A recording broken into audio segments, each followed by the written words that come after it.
আমি আসছি চরকরিসা গরুর হাটে, গ্রামের গরুর হাট। পিওর দেশি গরুগুলা সবচেয়ে বেশি বিক্রি হয়, কিন্তু এখানে দেখা যাচ্ছে কি আজকে একটা হলস্টাইন ফ্রিজিয়ান একটা গাবি নিয়ে আনা হয়েছে। দাম টাম কেমন হয়েছে আমি এখনও জানি না।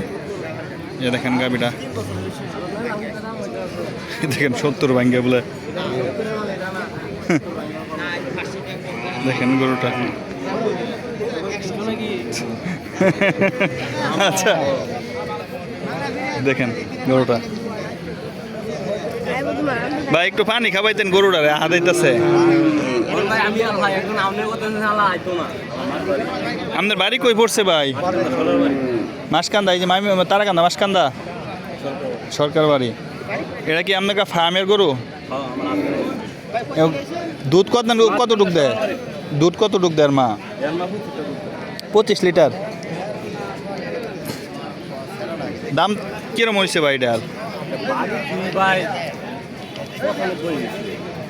ও এটা গরু তো অ্যাভেলেবেল পাওয়া যায় না, এটাই সমস্যা। ভালো জাতের গরু তো দেখছেন।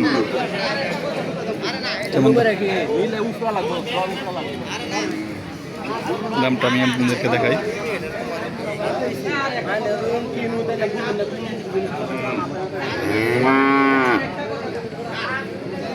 গরুটা কিন্তু একটা খুবই একটা ভালো। আমি আপনাদেরকে আজকে এই গরুটার আমি ভিডিওটা কারণ দেখাইতেছি, কারণ জন্য এই বাজারের মধ্যে এই ফিজিয়ান বাছুরটাই উঠছে। অন্য কোনো ফিজিয়ান বাছুর ভালো এরকম উঠে নাই। তবে এটার কিরকম দাম টাম হইতেছে আমি আপনাদেরকে এটা লাগে দেখানোর জন্য, আমি কাস্টমার কীরকম আছে এটার জন্য আমি আপনাদেরকে এই গরুটা করতে গিয়ে ভিডিওটা সবচেয়ে বেশি ধরছি। যাই হোক, সবাই ভালো থাকবেন, সুস্থ থাকবেন। খুদা হাফেজ।